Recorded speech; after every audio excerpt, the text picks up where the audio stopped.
Halo teman-teman, kami dari kelompok 13 Pancasila, kami dari Universitas Kota 45. Kami ingin membahas tentang peranan PPKN, masalah investasi bodong, dan minyak goreng. Tapi sebelum masuk materi, kami akan perkenalan diri masing-masing, yang dimulai dari Sabrina. Perkenalkan, nama saya Sabrina Hairina Agustina dari Prodi Administrasi Publik NPM 2236040004. Perkenalkan, nama saya Julia Astuti Salsabila dari Prodi Ilmu Farmasi dengan NPM 2243080017. Perkenalkan, nama saya Sinta Aulia Maharani dari Prodi Teknik Informatika. NPM saya adalah 22711500008. Perkenalkan, nama saya Tasha Octaviana dari Prodi Ilmu Pemerintahan. NPM saya 2236020024. Perkenalkan, nama saya Iwana Trioktaviani Siregar dari Prodi Farmasi dengan NPM 22430800047. Perkenalkan, nama saya Muhammad Fadila dari Prodi Ilmu Farmasi. NPM saya 2243080016. Perkenalkan, nama saya Naufal Fajri Putra, Prodi Manajemen. NPM saya 2236090003. Perkenalkan, nama saya Muhammad Abdias Nampang, Prodi Farmasi. NPM saya 2230815. Perkenalkan, nama saya Dita Saputra dengan NPM 223609006 dari Prodi Manajemen.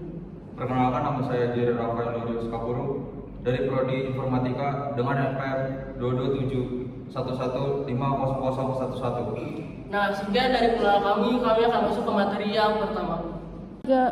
Assalamualaikum warahmatullahi wabarakatuh. Selamat siang, salam sejahtera bagi kita semua. Om Swastiastu, Namo Buddhaya, salam kebajikan. Kami dari kelompok 13 ingin membahas topik 1, yaitu peranan PPKN dalam menyelesaikan masalah investasi bodong. Yang akan kami bahas bersama-sama, dan dimulai dari saya.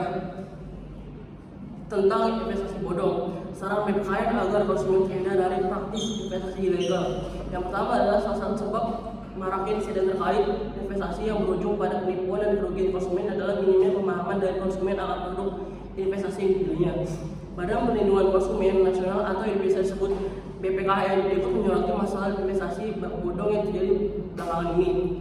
BPKN mencatat pengaduan dalam kurun waktu Januari sampai September 2020. Terdapat 39 kasus terkait dengan investasi. Banyaknya pengaduan ini menjadi sinyal bahwa konsumen harus cerdas agar terhindar dari investasi ilegal yang merugikan.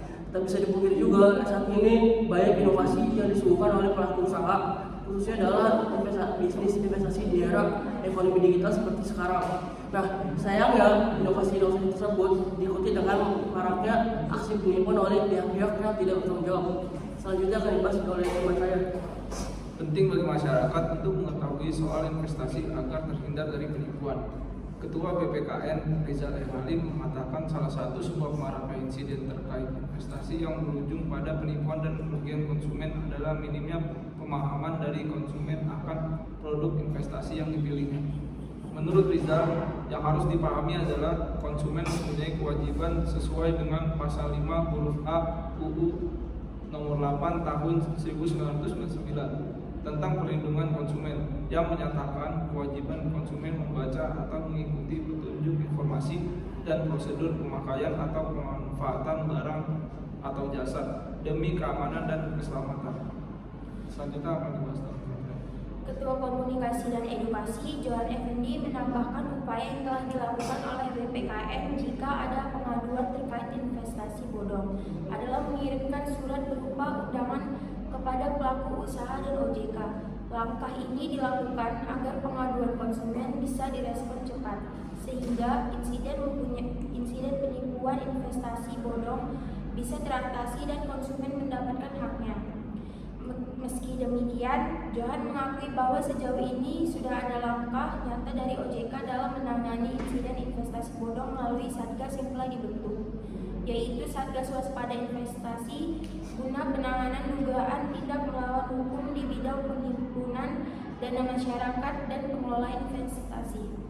Menurut Tonga, pinjaman dari fintech lending adalah selalu mempertimbangkan bunga yang tinggi dan jangka waktu pinjaman pendek serta meminta semua akses data kontak dan di telepon genggam yang digunakan untuk mengintimidasi saat penagihan. Semua temuan Satgas Waspada Investasi ini identitasnya sudah diserahkan kepada Kementerian Komunikasi dan Informasi untuk diblokir aksesnya di laman internet dan di aplikasi jaringan seluler.